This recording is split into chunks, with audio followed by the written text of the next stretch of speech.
This is Backlight. Welcome to a future full of new energy.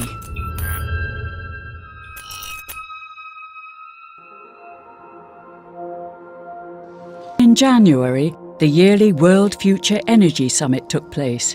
In Abu Dhabi, world leaders, investors and businessmen assembled to talk about energy. The main topic was what had happened to the price of sustainable energy. We have made a good start. There has been remarkable progress on many fronts.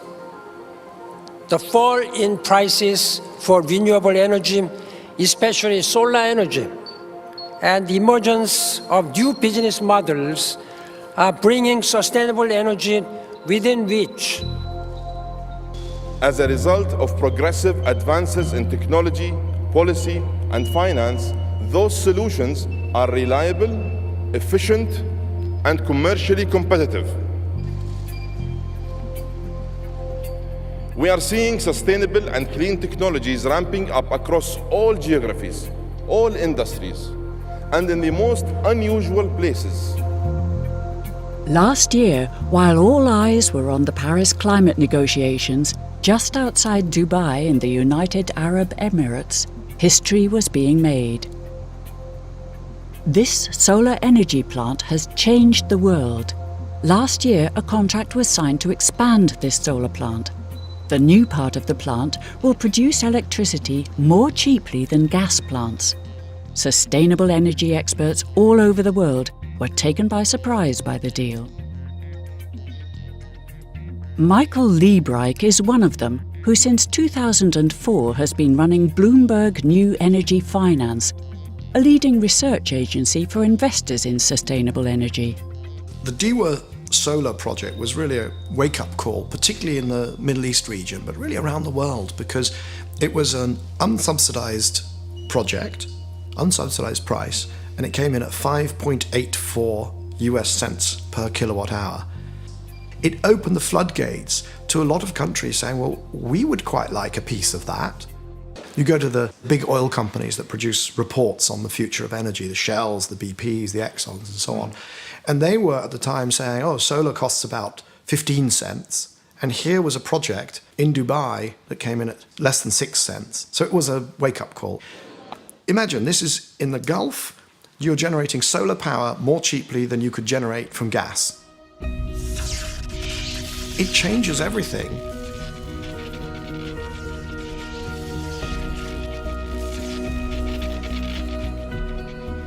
The low price for electricity from solar energy has made the electricity company hungry for more.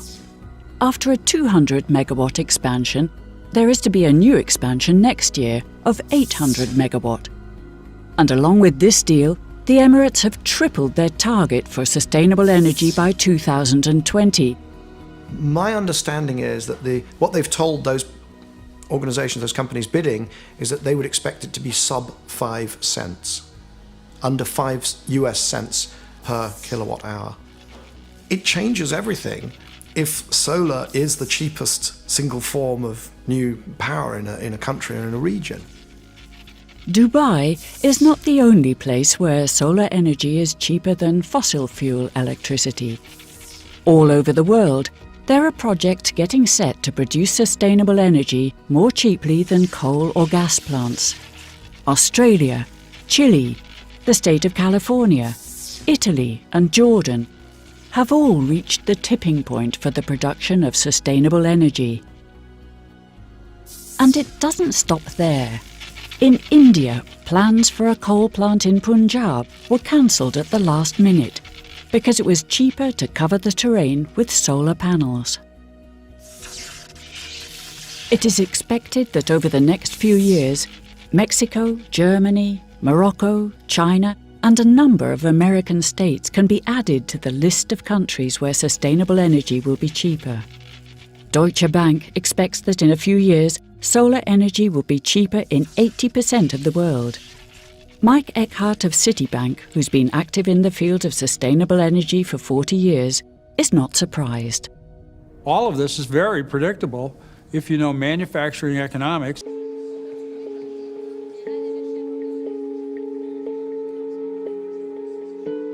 Renewable energy is subject to manufacturing economics, where all products go down in cost the more you make, versus the competition, fossil fuels, are resource-oriented, not manufacturing, and the cost of resources goes up the more you use. And so you fundamentally have two curves that we're going to cross, and they've crossed in the last 5 years, in particular the last 3 years. And I knew this was going to be a big winner. If you really got into the numbers, and this, I said, this is unstoppable.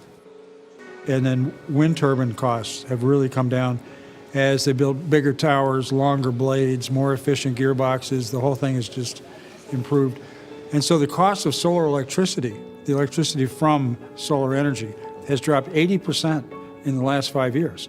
The cost of wind electricity has dropped 50% in the last 5 years. So in both cases, the electricity from wind and solar has come into economic competitiveness, finally. To save us from climate change, the world needs to switch to sustainable energy.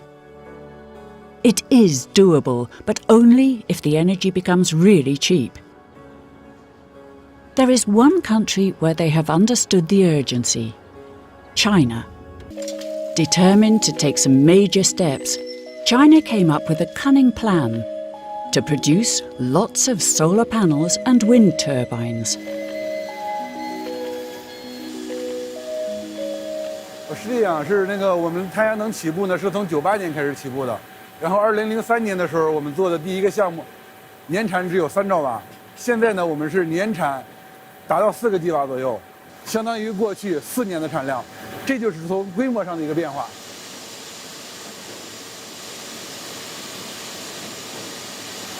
大家看到的，这就是一条完整的太阳能电池的生产线，这是整个太阳能组件的生产过程中最核心也是最关键的部分。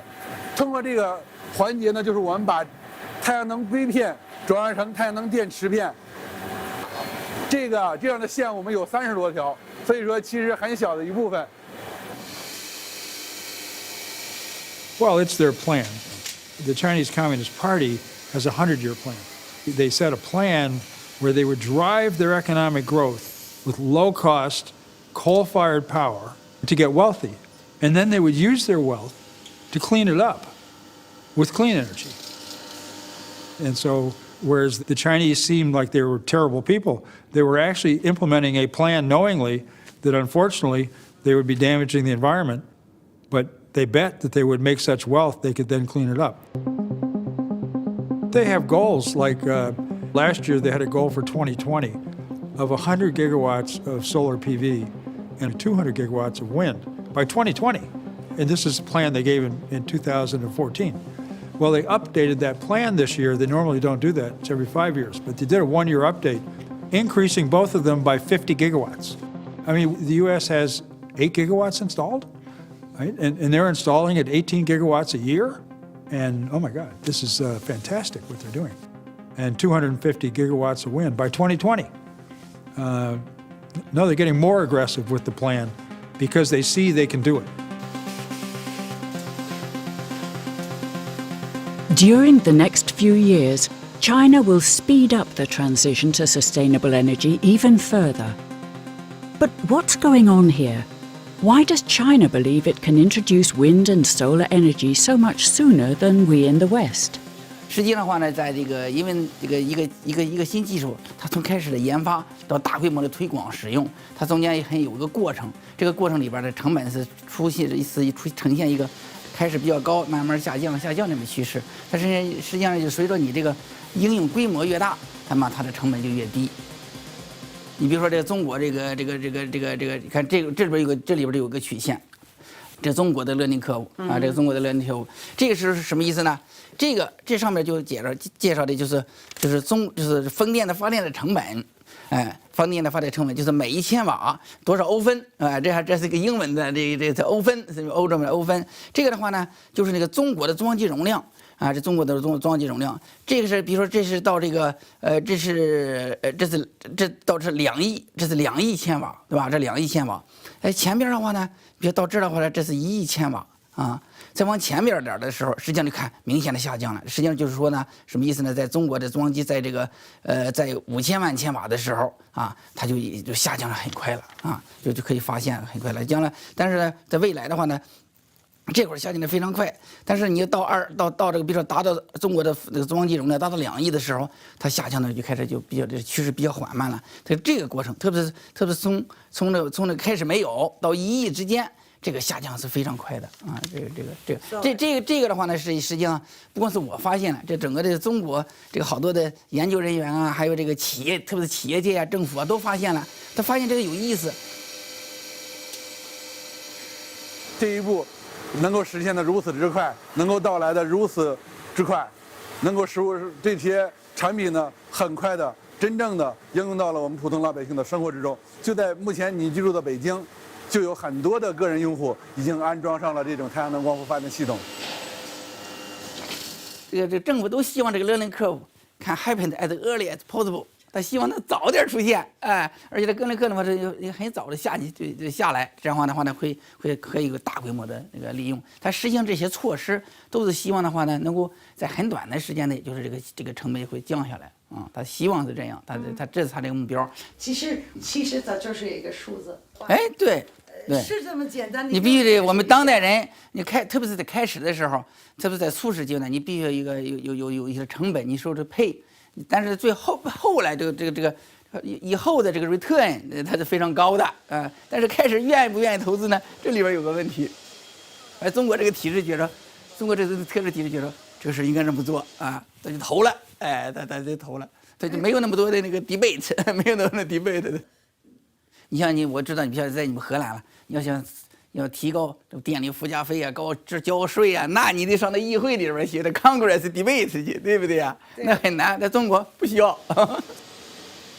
中国人他也许他的特点就是会长期的考虑。哎，因为中国政府一般的是要制定当前的政策，要看。从长远看，他不是光看这几年，这是非常，这也是跟西方不一样的。因为你西方的政府，那个就是这个 term 就是当前这几届，这几年的关系，那中国政府因为他这个老是不换。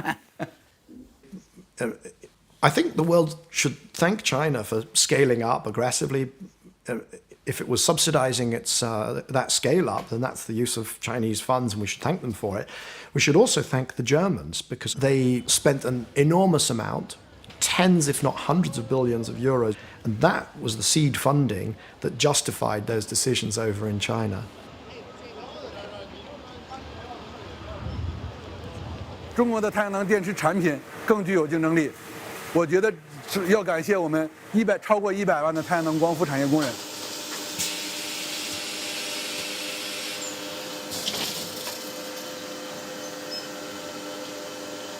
你中国现在也变成个 responsible nation， 这个我们中国确实要做事情，你不能过去光在那美国在前面，我们在后边觉得哎呦可以，美国在那儿，现在我们觉得不行，我们不能这样，我们自己也得做贡献。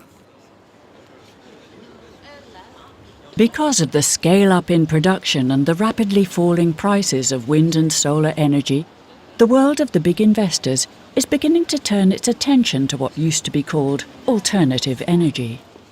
We see that investors that would have thought of investing in a wind farm as kind of weird and exotic and somehow, high risk and so on, and we see them now, much more comfortable. Jochen Wermuth is a German investor who has been operating in sustainable energy for quite some time. He thinks the current price reductions will convince other large investors to invest in sustainable energy. And he has very large investment funds in mind, such as the funds of the Middle East oil states. The aim is to collect money, to convince sovereign wealth funds to move billions, we hope. If you're sitting on, say, $2,000 billion worth of natural gas and $200 billion of cash, if you only allocated 1% of the assets to what I call the new industrial revolution, which is defined by competitive renewable power, greater resource efficiency, internet-enabled efficiency, decentralized power, they could actually be around in 10 years' time.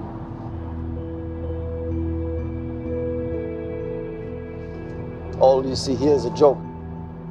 Everything, yeah. The tourism, the airline, everything disappears when oil disappears because it's too expensive to bring the food here, to cool the place. And they could be a leader in the new industrial revolution if they switch, but they have a very limited time horizon.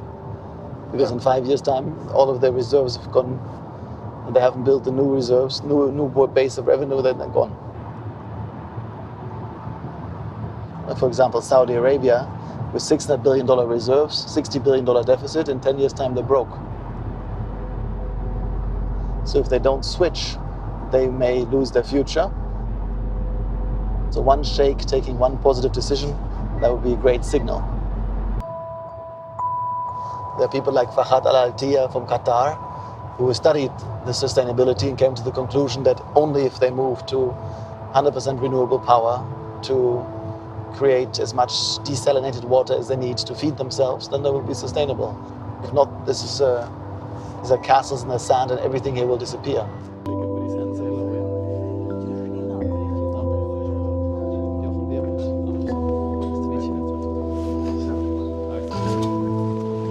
Thank you for coming. The world has changed dramatically. I've been investing in renewable power since 2000, and last year was the year when the price of renewables fell below the price of coal, oil and gas. And as a result, the whole world we live in is about to change drastically. That's a shocking news that appeared in last October when there was an open tender for the power for Dubai and was won by Diva power plant at 5.65 cents per kilowatt hour. Oil would have to fall to $10 a barrel to compete with this price of solar. 15 years ago, it was 100 times more expensive to get power from solar. So all these 15 years, there had to be subsidies for anybody in their right mind to put a solar panel on the roof. Now, in Germany, I ask myself, do I pay 20 cents to the government? Or do I put a panel on my roof for 9 cents a kilowatt hour, plus a battery in the basement for 5 cents a kilowatt hour, and I'm free of the government? ايه البدائل وايه التخوف على دول الخليج في المرحله القادمه؟ هل في تخوف من الاحتباس الحراري؟ هل لازم نتجه للطاقه البديله او الطاقه المتجدده ونبعد عن الغاز والنفط الى حد ما؟ هل لازم يكون في صناعات تحويليه حقيقيه على ارض الواقع؟ So my recommendation to the Middle East is become part of the solution. Invest heavily in companies in Europe that have the solution to provide cheap and resource-efficient production sources. What funds have you got under management? So under asset management we have 200 million and advice 5 billion. And what have you averaged for the funds? 30% at the moment. Long-short strategy has averaged 25% per annum over the last decade. And what are you short? You short non-renewables, I presume? Exactly. Okay. So we've been able to make a lot of money and do a lot of good in the world. And you have to imagine this like a big dam. As long as the price is above competitive markets, there needs to be subsidies. When that situation is broken and free market decides to go for solar, it will break like a dam is broken.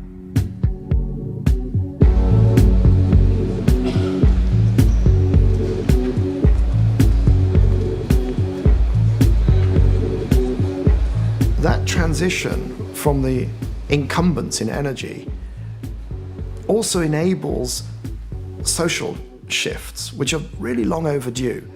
The energy industry is probably the most macho and socially backwards and corruption-ridden industry in the world. That's not even a controversial statement. That you could prove that just by reading a newspaper. This reduction in the price of sustainable energy is causing the reshuffling of many a deck all over the world. New major investors are seeing solar panels and wind turbines in a different light. The single most important thing that changed it was Warren Buffett in the US started to invest in wind and solar. He didn't invest in technology, he just bought projects. And that opened a lot of mainstream investors' eyes because they said, hang on a second, This isn't just a bunch of tree huggers saying we should invest in this and accept lower returns because it's the right thing to do for the world. This is Warren Buffett building a massive portfolio of wind and solar projects. Let's have a look at what he's doing.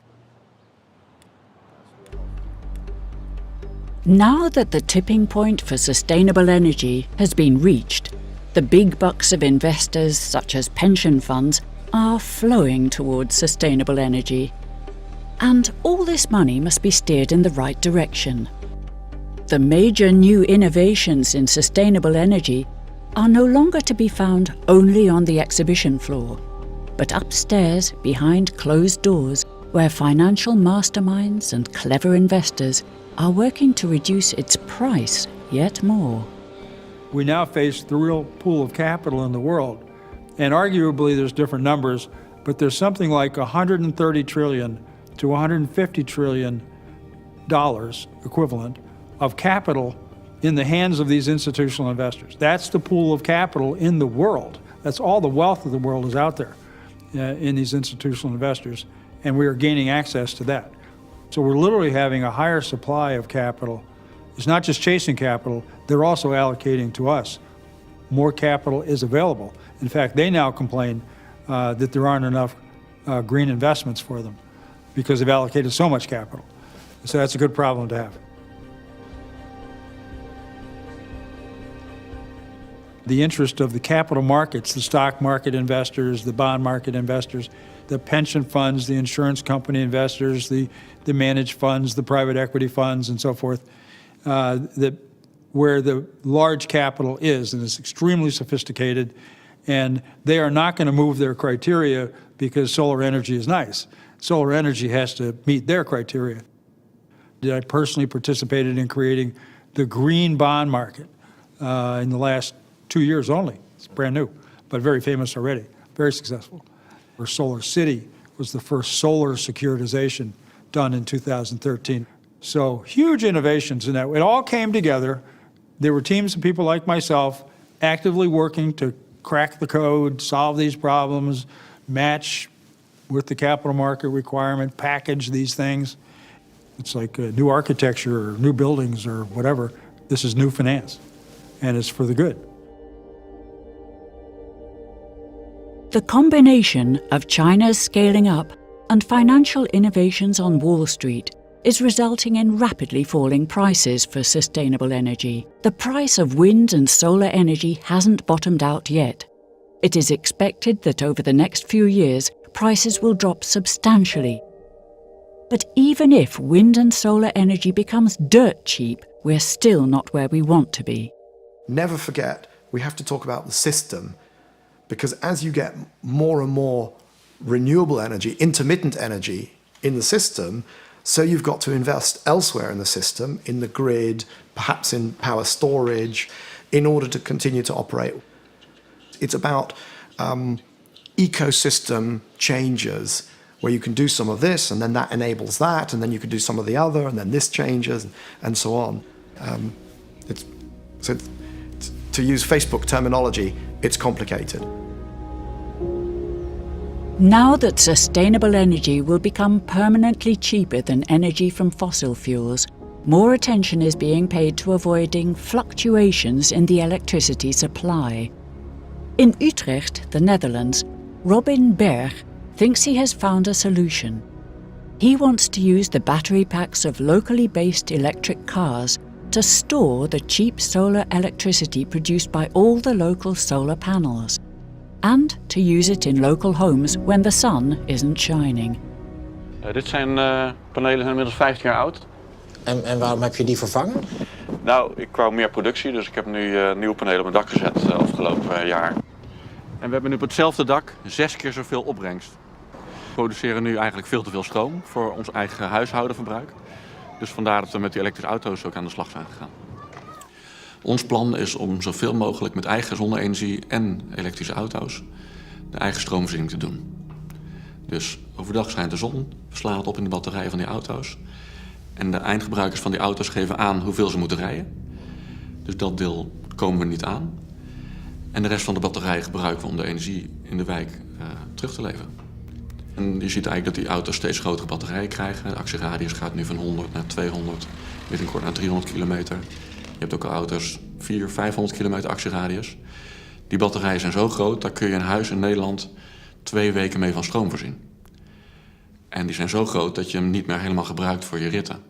Dus eigenlijk hou je zeg maar een helft tot 2/3 van je batterij over waar je andere dingen mee kan doen. Nou, als je dat combineert, dan denk je van ja, het is logisch. Ik heb overdag zonne-energie en die sla ik op mijn auto. Ik rij ermee, maar dan hou ik over. En dat stukje gebruik ik om 's avonds mijn huis mee van stroom te voorzien. En sterker nog, ook de buurman en de buurman ernaast.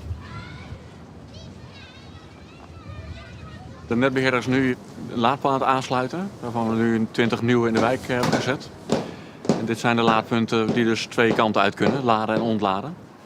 En deze maken ook gebruik van zonne-energie die in de wijk wordt opgewekt. Je kan dan via je appje aangeven van je mag mijn batterij gebruiken of niet. En al naar gelang hoeveel stroom je in je batterij hebt zitten, gaat hij dan kijken van joh, is er stroom beschikbaar, dan ga ik het nu erin stoppen of juist andersom. Nou, wat we eigenlijk willen is dat je toewerkt naar een wijk waar je volledig die autobatterij op deze manier inzet. Voor Lombok heb je ongeveer 200 auto's nodig, elektrisch, om dat energiesysteem te kunnen draaien. Er zijn 2000 parkeerplekken in de wijk, dus dat is ruim voldoende. Dus wat onze stappen nu zijn, is om eerst met die 20 laadpalen dit te testen en dan vervolgens uit te breiden naar die 200. Nou, en zo krijg je eigenlijk een wijkenergiesysteem die voor een groot deel de eigen energievoorziening doet. Maar uiteindelijk wordt dit wel de basis van je energiesysteem. En niet meer die kolencentrale die op de Maasvlakte staat, maar gewoon eigen opwekking en opslag.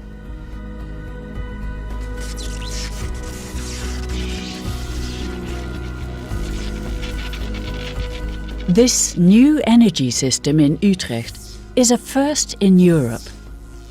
The project is still in its start-up phase. But what is to start with 20 car charging stations will expand rapidly to a storage system using 200 electric cars.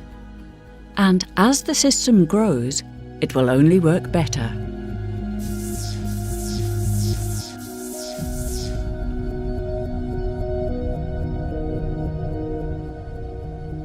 Door het samen te doen ga je elkaar helpen en kun je het systeem afmaken. Want inderdaad, dit microsysteempje werkt leuk, maar als die auto er niet is of er is een paar dagen geen zonne-energie, dan heb je weer de rest nodig, zeg maar. Terwijl de jaarbeurs hiernaast, de wijk, die wil de komende 10 jaar 12.000 vierkante meter zonne-energie gaan plaatsen op al hun nieuwe hallen. En die zijn een parkeerterrein aan het bouwen voor 6.000 parkeerplaatsen, een nieuw parkeerterrein voor de stad. En 3.000 daarvan gaan ze elektrificeren, dus er komen laadpunten. Nou, als ik dan inderdaad even geen stroom heb, nou, dan kan ik bij hun terecht om die stroom wel te krijgen. Nou, en dan ontstaat er een stedelijk energiesysteem wat de wijk overstijgt. En wat dus elkaar gaat helpen om het af te maken.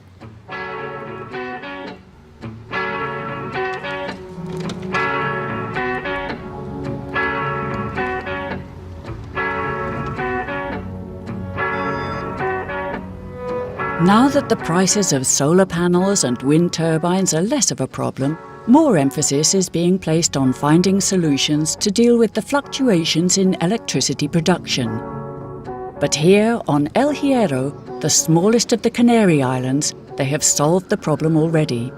To Jochen Vermouth, investor in sustainable energy projects, this small island is the ideal spot to experience a world that will operate totally on sustainable energy. They have done a miracle. They are maybe the first community to be 100% renewable powered. They built a 113 gigawatt battery. It's amazing because I guess they're an island and they have this amazing leadership. And they're going for it. Not just renewable power, but all of it. No waste, biological farming, great stuff.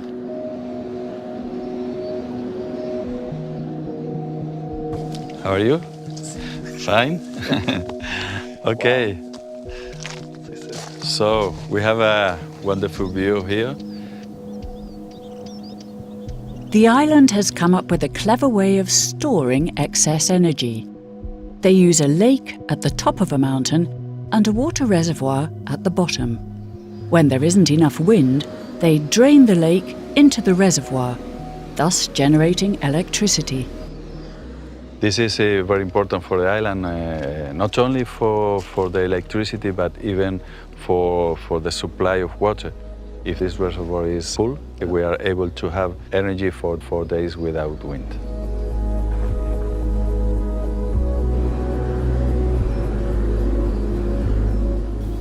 The project of Corona del Viento started with the idea to be 100% renewable on electricity.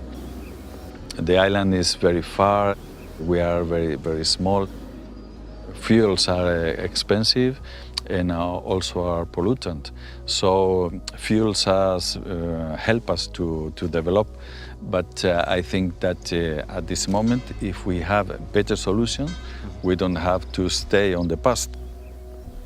To see you. Disculpa por el tiempo. Oh, no, okay. Estábamos... Good to see you.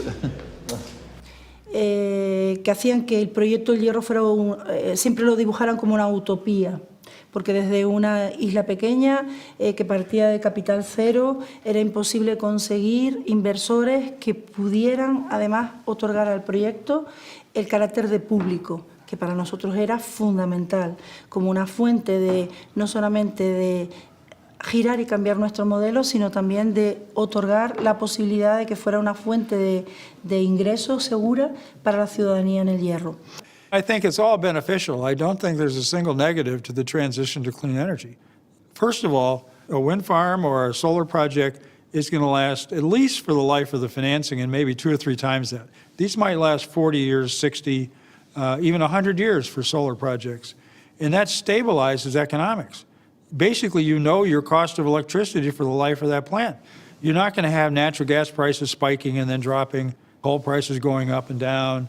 And it's a stabilizing factor for every country that really gets a high percentage from renewable energy.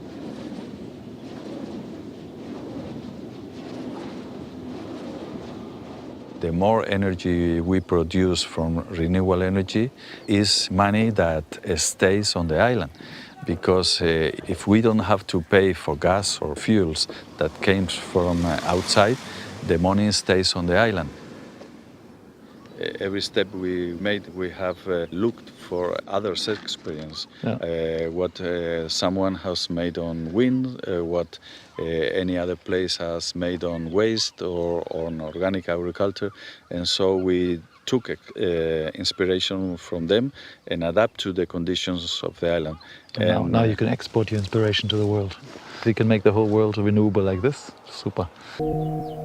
I do sense that the forces that act towards a geopolitical destabilization and violence are lessened the more we put in clean and renewable energy.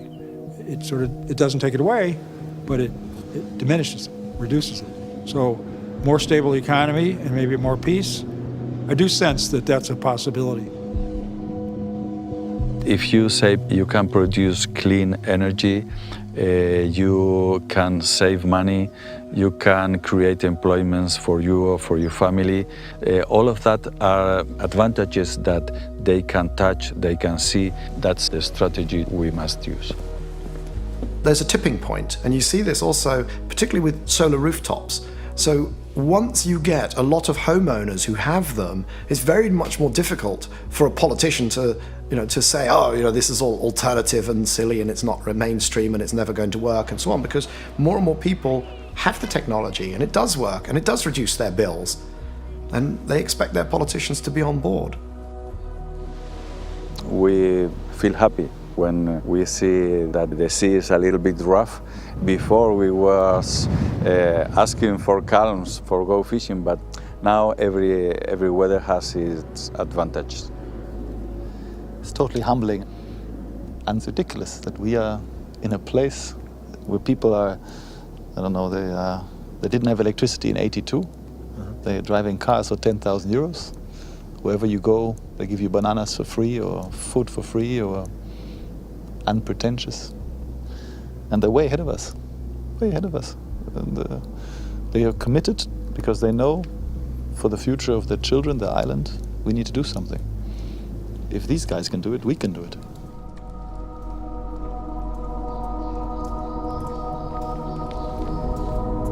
And by the way, I'm delaying my retirement now 2 years so far, just because I'm having so much fun.